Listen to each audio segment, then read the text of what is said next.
Dennis Barton.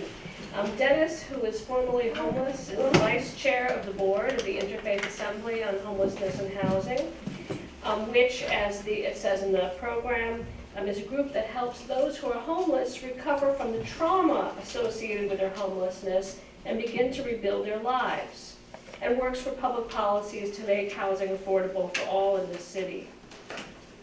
Founded in 1986, IAHH is a coalition of Jewish, Christian, Buddhist, Muslim, and other faith groups and individuals, and they've often worked with our sister humanist congregation in Manhattan, the New York Society for Ethical Culture. Dennis Barton is a fierce leader, a tireless activist, and a program facilitator in the Life Skills Empowerment Program at IAHH. He's also a workshop facilitator on parenting and sex education at Planned Parenthood. That sounds pretty good. I think I want to take that. He's a deacon at Middle Collegiate Church, and he's a proud father and grandfather. He's a good friend of my partner Karen, and I'm very proud to welcome him to Brooklyn Ethical. August 29, 1951, a child was born, and that child was actually the grandson and the grandchild of sharecroppers from South Carolina, and the son of a single mom. He was born in the South Bronx, and you know, his mother had the same hopes and dreams that all of our parents have. That child would grow up, get a good education, get a good job. That parent that bore that child did everything she could to raise that child in an environment of love and respect, giving him a good foundation in the AME Zion Church, giving him a good work ethic by going out and working every day herself for minimum wage, but instilling in him the idea that education is key for your upward mobility. I had to go to school every day. There was no such thing in my house as getting up in the morning and saying, I don't want to go to school, I got a tummy ache. Here's an aspirin, go to school.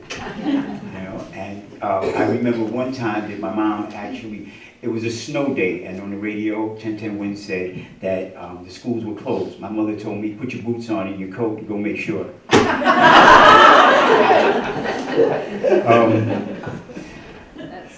In some ways, I was an only child. Although I did have an older brother, my older brother was 17 years older than I was, and by the time I came along, he was pretty much on his way out and into the world.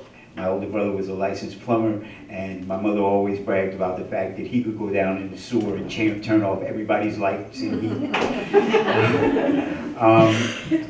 But I was raised in the house pretty much by myself. My older brother would come back and he'd take me to the movies. We'd go see Artie Murphy and John Wayne and, you know, and all those movies back in the day when movies were 50 cents for kids. Yeah, a long time ago.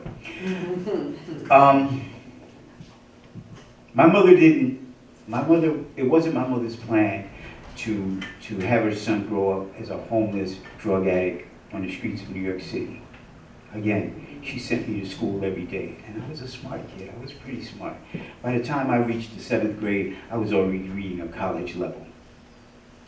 In 7th grade, I actually took Hebrew. Shalom, ma shalomcha, shlomi tov todah. And things went well for me. Things went well for me. I was never, while I was living with my mom, I was never hungry, I was never raggedy, and I was never out of doors. I was a latchkey kid, meaning from the time I was able to go to school, there was a sneaker string with a key around my neck. I would get up in the morning, my mom would make sure I had my breakfast before she got ready to go to work, and she would make sure I was fed and clothed. I would sit there and watch cartoons until 8 o'clock, where it was my duty to get up, leave the house, lock the door, go to school, stay in school all day, and then come back home at 3 o'clock. Go in that house and wait till she got home. In that time, I had to do my chores. My chores were, when I had a dog, I had to walk the dog on the roof. Dog was crazy. I didn't like the dog. I didn't want the dog. I had to clean up. Those were the kind of things that my mom taught me. She taught me to say yes ma'am and no sir and yes sir to my grown-ups.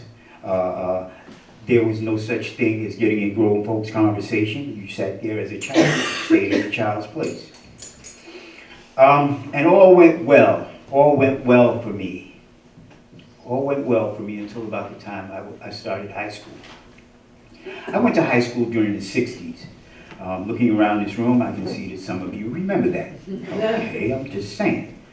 Okay, and during the 60s was a time of change and a time of, well, Timothy Leary, sex, drugs, and rock and roll. Yeah, and I kind of fell into that whole genre of the times. By the time I got into high school, I went to Theodore Roosevelt High School, which was right across the street from Fordham University in the Bronx.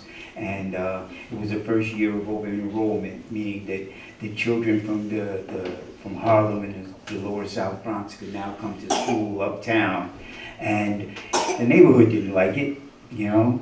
It was, you know, basically Jews and Italians, and they really wasn't feeling us back then. It was the height of the civil rights movement. It was the height of the Vietnam War. And all of these things mishmashed together to start forming my life. You know, I started out pretty innocently enough, you know, going to hooky parties with my friends and maybe having a little wine after school, you know, smoking a little weed and things like that. But soon that had escalated. And it had escalated into a path that would take me some 33 years to get off of. And 14 of those years I would spend living on the streets of New York City.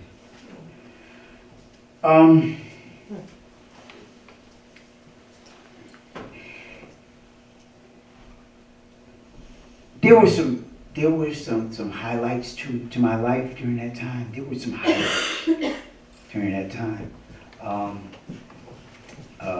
and some lows.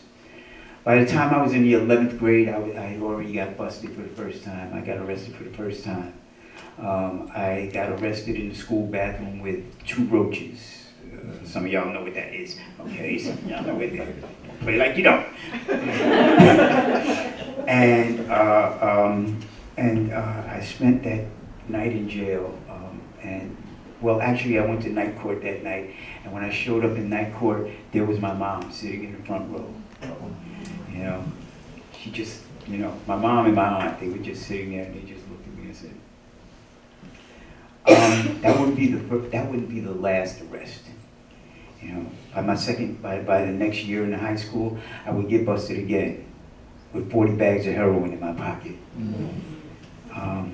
And it would be my first trip to Rikers Island. This was 1970. Rikers Island only had about 5 buildings on it, but it was still one of the largest prison communities in the country.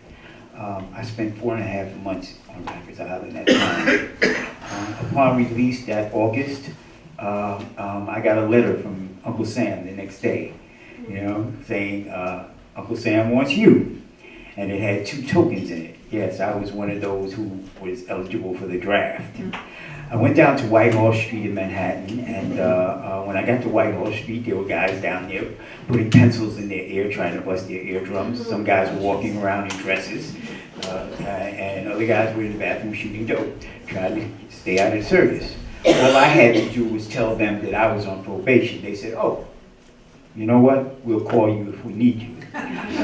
So, when I think back on that, I don't know if that was a saving grace or was it, you know, was it a good thing or a bad thing? Because I might have went into the service and my life might have changed. Or I might have went into the service and went to Vietnam and got killed. I don't know. So, you know. Anyway, soon after that, I met a young lady, a nice young lady, and we fooled around, and she became pregnant. And being a guy raised the way I was, I said, okay, we'll get married. Neither one of us were ready for that. Neither one of us were ready for that. In 1971, in September, we got married, and we would move into our first apartment, which was actually right around the corner from where I grew up at. I could look out my window into the window where I grew up at. One night I went out to get a pack of cigarettes, and this guy stopped me in the hallway and demanded money. And I looked at him like he was crazy because I thought he had a starter's pistol in his hand. I punched him in the face and he shot me. This wasn't the first time I had been in the hospital for a violent crime, violent act upon my person. When I was 15, a guy tried to steal my bike. I punched him in the face and he stabbed me 15 times. It was hard growing up in the South Bronx, just to say. In December 1971, my first daughter was born, and she today is my rock. In fact, all of my daughters, they are the rock in which I build my life on. I still had this problem of an addiction. This addiction followed me like the proverbial gorilla on your back. Nobody else can see it, but I felt it. And so it would bring me ups and downs in my life. During that time, over the period of time, I would have jobs, but being a high school dropout, the only jobs I could get were like at Nedix and chock-full of nuts. Now I know some of y'all remember that, okay? But those of you that don't remember Nedix and chock-full of nuts, that was the McDonald's of today, okay? So I had those minimum wage jobs. I was a messenger for a time, never really having a job that was going to take me anywhere. To supplement my income, I sold weed. I sold loose joints back in the 70s and 80s. I was a bookie at one time, taking numbers. And this was just to supplement my income. A year after my first daughter was born, me and my wife split up, and we would never be back together again. Although my mom made sure that I was in that child's life. By 1975, I had another child by another woman. She was born on my birthday. She was my star child, and today she still is my star child, even though she's just like her father, hard-headed and some kind of, she has her own troubles. About her mother and I didn't last at all. Her mother and I, we already had an agreement. She wanted the baby, and that was cool with me. By the 1980s, I was trying to wean myself off of heroin, and I was, really working hard at it. I actually got a legal job. I started working in a poultry processing plant in Hunts Point. I started out unloading trucks in the freezer, wearing long johns and overcoats in July to work. But through my mother wit, which my mother passed down to me, and the smarts and the work ethic that she passed down to me, I was able to work my way out of the freezer to the floor where all the women worked. One night, my supervisor said he wanted to go home early, and the boss asked him, well, who's gonna take your place? He said, Dennis can do it. I know he can do it. He's good. And so that night I took over the operation for him. The next morning, the boss came to me and said, Dennis, I want you to learn every machine in this processing plant, how to take it apart, how to put it back together, how to clean it. He said, because when we move into the new building, I'm going to make you a supervisor. And he did. We moved into a new building. I had 40 women working for me and 5 guys. I ran it, and this was really a boost to my self-esteem. I was running something. I took my girlfriend, who I met at the time, I took her off the line, gave her my clipboard, and let her take the numbers for me, and I just stood there and made sure people worked. But still, that addiction was there, and I was working in Hunts Point where drugs freely flowed. Drugs, loan sharking, everything you could think of. In fact, the company I worked for was actually mob-owned. I'm just saying. They got busted with $50,000 worth of stolen equipment. Just saying. It was while I was working there, me and my girlfriend, we were working night shift, and I came home one Saturday, and I said, well, I'm going out for a haircut. I went out for that haircut, and I wouldn't return home for another almost 3 years. I went out for the haircut, and I figured I'd stop and get some cocaine. This was the height of the 80s. This was the 80s. Cocaine was running rampant, and I stopped to get some cocaine. I was shooting cocaine by this time. I ran out of money, and that cocaine just told me, oh, I want more. My addiction told me I want more, and I want more. And I tried to do something stupid by trying to pull a robbery by myself. I got busted for attempt robbery and possession of cocaine. I got to jail that night. I got to the bullpens that night, and I looked around, and like there were people just like me. And when I got to court, Mom wasn't there this time. Well, she was there. Actually, she was. She was there, and she just looked at me with those sad eyes. But I looked back at her, and I noticed that I was turning her hair from black to white. The judge looked at me at arraignment and said, "Mr. Barton, do you know we could give you 7.5 to 15 years?" And I looked back at him like he had two heads. I was used to going to jail for a day or two, a few days or something like that. But 7.5 to 15 years, that was more than I could take. I was scared to death. I was scared to death of what that might mean. I cried. I went back to the bullpens. I cried. And I fell on my knees and I started to pray.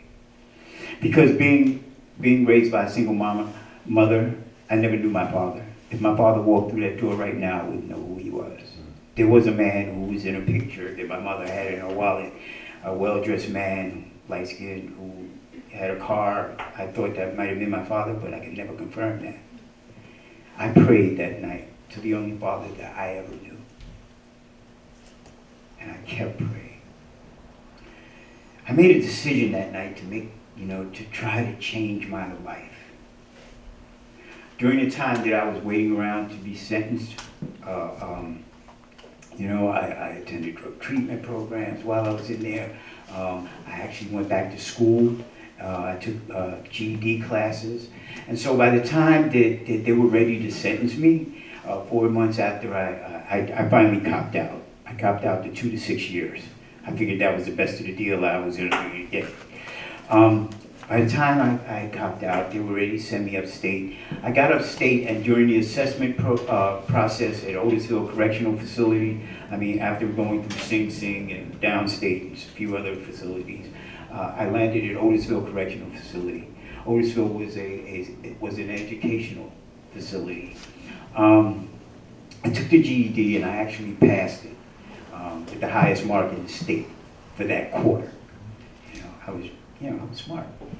The administration at Otisville was so overjoyed with my score that they had me speak to the rest of the inmates about the benefits of study.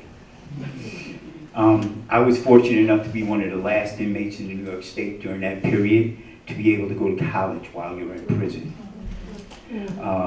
Otisville had a college program that was connected to Orange County Community College. The professors would come in at night and they'd give us classes, and we had to do the work. They didn't give us no breaks because we were inmates. And I took college classes while I was in prison. And I maintained a 4.0 grade point average, just saying. During the day I was a trusted inmate. I was able to work in the Bar Street crew outside the fence. They actually gave me a chainsaw, an inmate with a chainsaw.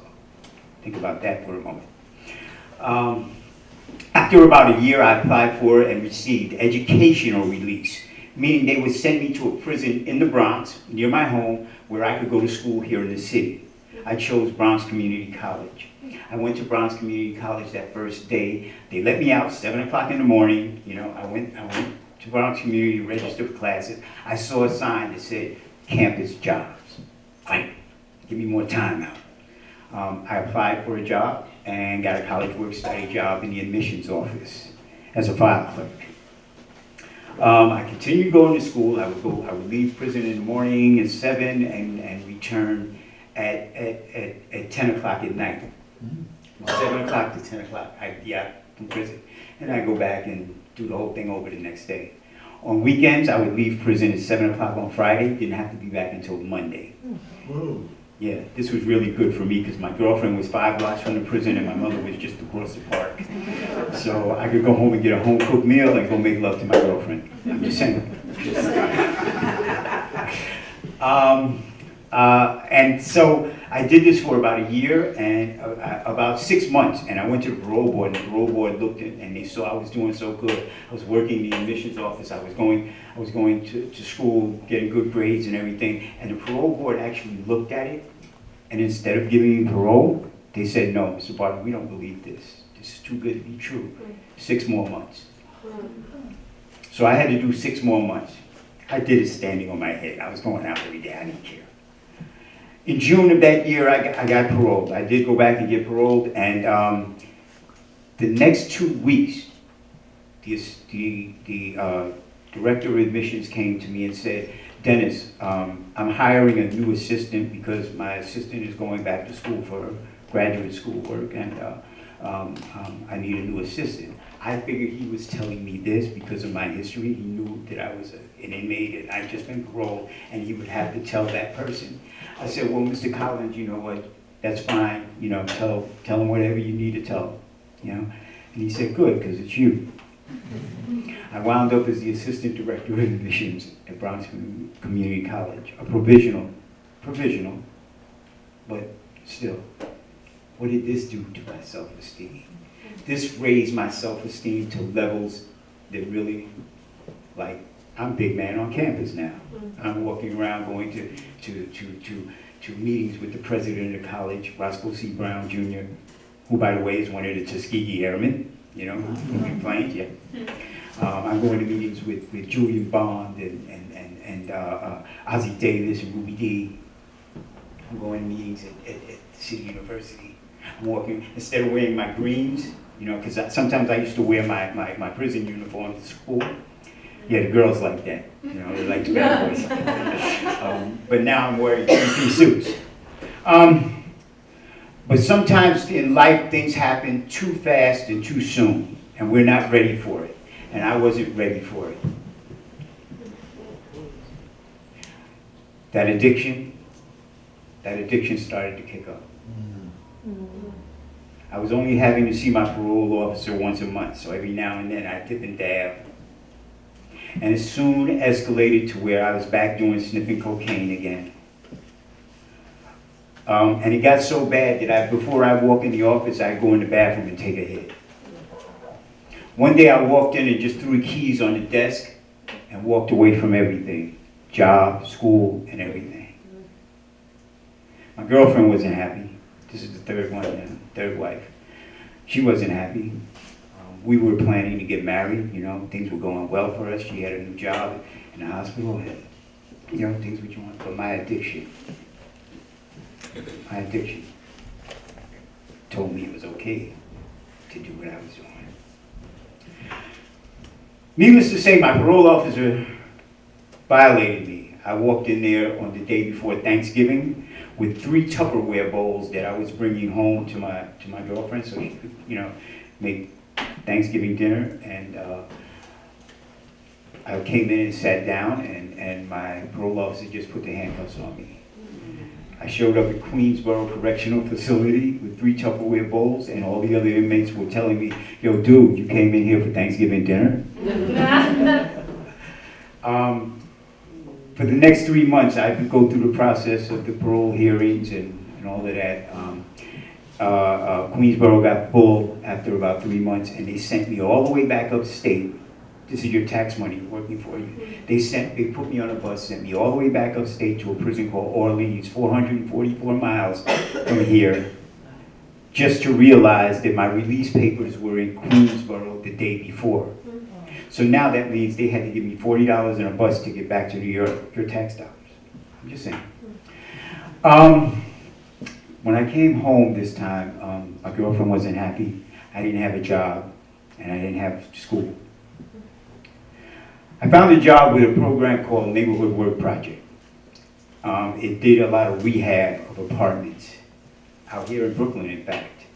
And it was out here in Brooklyn while rehabbing, you know, I worked my way up from just a painter and a plasterer. I worked my way up to a supervisor, where all I did was sit on the stoop and make sure other people worked. Every morning they would send a truck with supplies, sheetrock,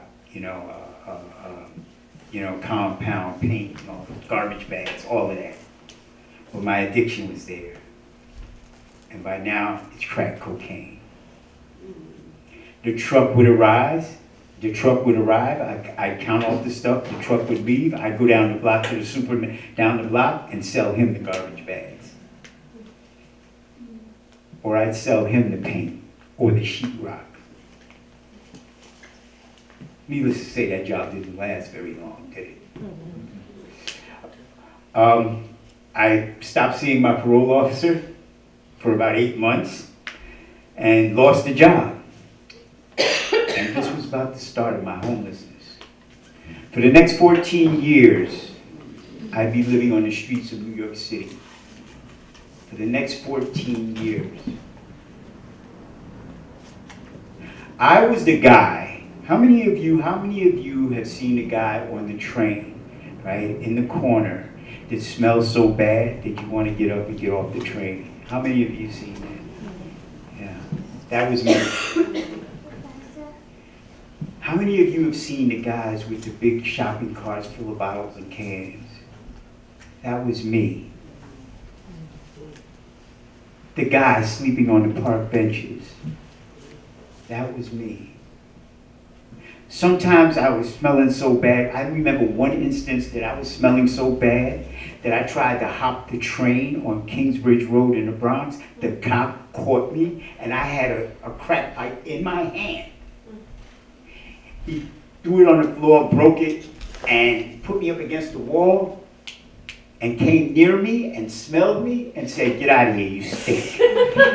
I smelled so bad I couldn't get arrested. It was hilarious to me.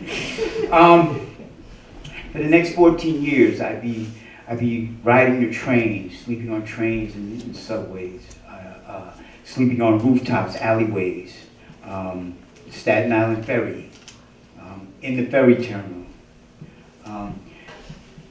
Where did I eat? Sometimes if I missed the soup kitchen, if the soup kitchen closed, I'd wait at McDonald's until they threw out all the hamburgers in that big bag. And I'd have a whole bag of Big Macs. Or I'd wait at Dunkin' Donuts when they threw away the donuts. And if they didn't spill the coffee grounds on them, I was good. You know, sleeping on rooftops, cold and cold winters.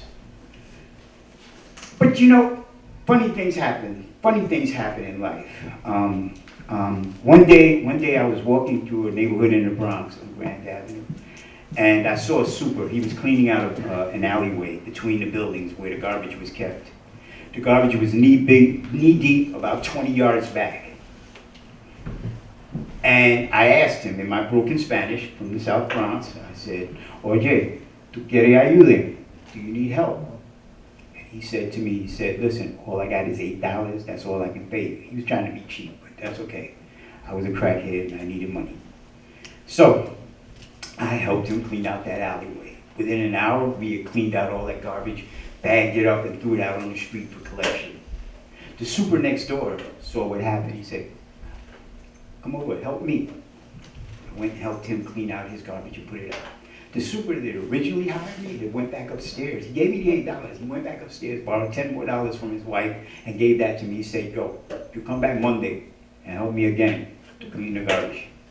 I came back that Monday and helped him pull the garbage, and I also helped him mop the hallways and things like that. The super next door came out, I helped him, and then the super down the block came back, and I helped him. Within a week, I had every super in that block paying me to take out their garbage and mop their hallways. People in the neighborhood started to get to know me. "Hey, what's your name?" "Moreno." Moreno in Spanish means black. I chose that name rather than let them call me what they wanted to call me. And because I didn't want them to know my real name, Moreno. And people would look out the window sometimes and say, "Moreno, ven acá, come upstairs, I got some food for you." "Moreno, come upstairs, I got a little job for you." "Moreno, I got some extra clothes for you." In this neighborhood, I found people, good people. A lot of times, they weren't people from my background either. When I was sleeping on their rooftops, when I was sleeping on the roof landings of their buildings, they would come up with a plate of leftovers from their dinner. They would give me those little odd jobs to help me make money. I was an honest crackhead. I didn't rob and, I didn't steal from people, nothing like that. I worked for mine. I remember one time this woman, she worked at Wall Street. She was an accountant at Wall Street. She came out that morning, I was sweeping in front of her building. She said, Dennis, here's my keys. Go upstairs and clean my apartment. When you finish, take the keys to my sister in the next building. When I come home, I'll pay you. I went up there, I cleaned out her apartment, I cleaned it up, made it nice. She came home, she looked at it, paid me. Nothing was missing. There was a lady named Miss Nilda. Miss Nilda used to tell me every day, Dennis, when I get home at 5 o'clock, I want you to come to the house and you need to go shopping for me. She'd make out a shopping list, give me about $40 or $50. I'd go shopping for her, come back, she'd give me $10, $15. Miss Elsa, one night I was sleeping on a rooftop and I got the flu or something, you know. I'm coughing, everybody in the building can hear me. Miss Elsa comes upstairs at 2 o'clock in the morning and says to me, Danny, you can't stay over here like that, you're sick and it's cold. Come downstairs and you can sleep in my living room. She brought me downstairs at 2 o'clock in the morning. Let me take a shower. Made a place for me in the foyer there of her apartment. They gave me something to eat. And the next morning when she got up to go to work, she said, here's a few dollars, go to the doctor. This is the goodness of people. This is the goodness of people. And this is, you know, I said I prayed during my time in prison. I did, I prayed. And I will always believe that there's somebody higher than me. You can't take that away from me. I know, in my life, I know there's a God. I've been shot, stabbed, homeless, addicted, and all that. I know there's one for me. And that spirit is what keeps me going. And I saw that spirit working through people who weren't of the same faith as me, who weren't of the same culture as me. So let me fast forward a little bit. You know, all is going pretty well. I got all these jobs in the neighborhood. I mean, after Davidson Avenue, I had supers in like a 5-block radius. We're all, Moreno, come over here. I got another job for you. I got a refrigerator on the top floor. Bring it downstairs for me. I take the refrigerator downstairs, and then I take it around the corner to Benny, the refrigerator man, and sell it to him for $15. So I was getting paid on both ends. I'm smart. You know, snow days, I get a broom and a shovel. I get out there at 6 o'clock in the morning. People going to work, I broom off their cars, dig them out, and they're going to work. And then I go hit the supers in the private houses. I was making money hand over fist, but I was working for it. Fast forward, November 29th, 1999. I'm out there and I'm cleaning out a basement for somebody, and I come outside to smoke a cigarette, and this lady comes up to me and says, yo, you know where I can get some crack? If you get it for me, I can pay you. So I take her money, right? And I go and get her some crack. I come back, she gives me $5, right? I'm short. Crack is $10. I only got $5. So I go to the super that's asked, that's paying me. You know, I give him the $5. Give me the $10 bill so I can go get some crack. I go upstairs, get some crack. I go downstairs, I smoke half of it, right?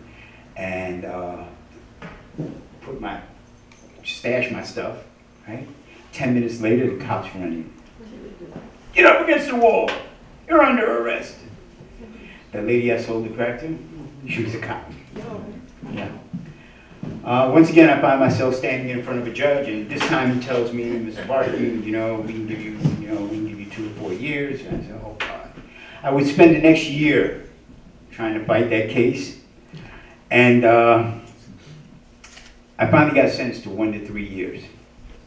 But the day I got busted, that November 29th that I got busted, I went to the bullpens and I looked around. I was the oldest man in the bullpens.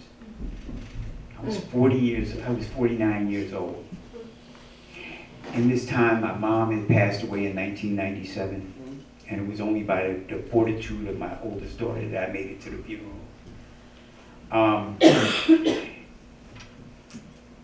I was the oldest man in the bullpen. The guys in there, they were all singing beats by like P. Diddy and all of them people I didn't even know. I'm still singing songs by like The Temptations and Diana Ross and stuff. Yeah, so there was a real age gap there. But I looked around and I realized that I can't do this anymore. I cannot do this anymore. I'm going back upstate. This may mean I may have to fight. I might, you know, but I'm smart enough. Well, put it this way. I don't want to make myself say I'm smarter than anybody else, but I have enough sense to know what's good for me. I went back upstate, and I got sentenced to 1 to 3 years. By the time they sentenced me, I was actually ready to see the parole board. I had already served a year in the county jail. I got upstate, I went before the parole board. There were people sitting in front of you, and they say, "Well, Mr. Barton, what are you going to do if we let you go?" I said, "I'm going to seek and maintain employment, and I'm going to continue with my drug therapy." I was taking drug therapy while I was in jail. First time that I've ever really seriously thought about drug therapy. "Well, great, Mr. Barton, you're going home." The only thing is, I didn't have a home. When I got busted, I was living on the streets. And New York State law says you cannot release an inmate without an address. They found me an address right here in Brooklyn, the Atlantic Avenue Men's Shelter. In the 14 years that I had been homeless, I had never set foot in a shelter. I got to Atlantic Avenue Men's Shelter at 1 o'clock in the morning that morning after taking a long trip from upstate. And even the security guards were scared in that joint. Now you have to remember, I've been through Sing Sing, I've been through some of the hardest jails upstate, and I never really had to sleep with one eye open. I did that night. I literally had to take my sneakers off and put them under the bedpost so nobody would steal them. There were guys running around there preying on each other. The next morning I got up and I left. I found out that Bellevue Men's Shelter was better. I went to Bellevue Men's Shelter on 30th Street in Manhattan. As soon as I got there, I put my plan into work. I signed up for the clean and sober unit on the 6th floor. That meant that you had to go to drug treatment outside. The director of the program, when she interviewed me, the director of the shelter, when she interviewed me, she kind of liked me. She took a shine to me, you know, because I was intelligent. And I guess, I don't know whether any other reason, but she said, "I'm going to call your parole officer and I'm going to get you a program right next door." I went to the substance abuse program right next door at Bellevue's substance abuse program, a day program. I go there at 9, leave at 3. I would be in that program for 2 years and I would really start to work on myself. I had a counselor and I would go to groups. I would do everything I needed to do to get my life back in order.